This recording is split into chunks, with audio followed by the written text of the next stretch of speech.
The question now is, ano ba yung mga dapat kong paghandaan? Hierarchy of financial needs. So it's shaped like a pyramid.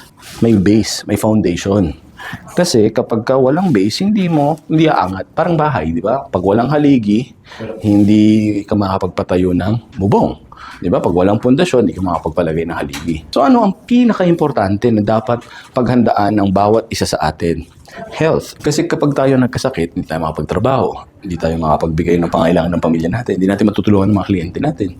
Hindi natin maibibigay ang pangailangan ng ating mga anak. So we have to make sure na in the event that we are stricken with a critical illness, magkasakit, hindi tayo magbebenta ng ari-arian. Hindi tayo mangungutang. Hindi tayo maglo-loan. Marami mga tao kapag nagkakasakit, nagkakaproblema financially, nagkaka-emergency, pumupunta sa London. Loan dito. Di ba? Ayun yun, di ba? Kaya may kasabihan nga tayo, di ba? Sa panahon ngayon, bawal magkasakit. Kasi hindi prepared ng mga Pilipino. Then after health, we have the income protection. Ito naman ay life insurance. Lalo na kung tayo ay breadwinner or may mga umaasa sa atin. Hindi porket wala tayong asawa, wala tayong anak, walang umaasa sa atin. May mga taong tayo, di ba, sinusuportahan, maaaring kapatid, maaaring magulang.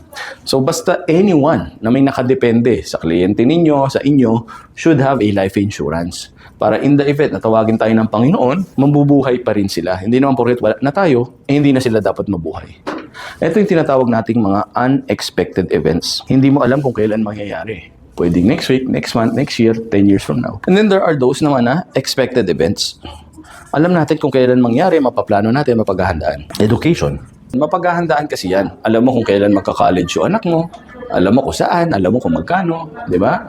In the Philippines, ang college is at 18 years old following the K-12 system. And then after that, we have the retirement. Alam mo kung kailan ka magre-retire.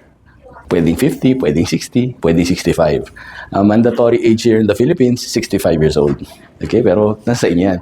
Pero dapat pagka nag-retire kayo, anumang edad yan, meron kayong pera to sustain your retirement. Di ba? Kasi wala ka na income eh.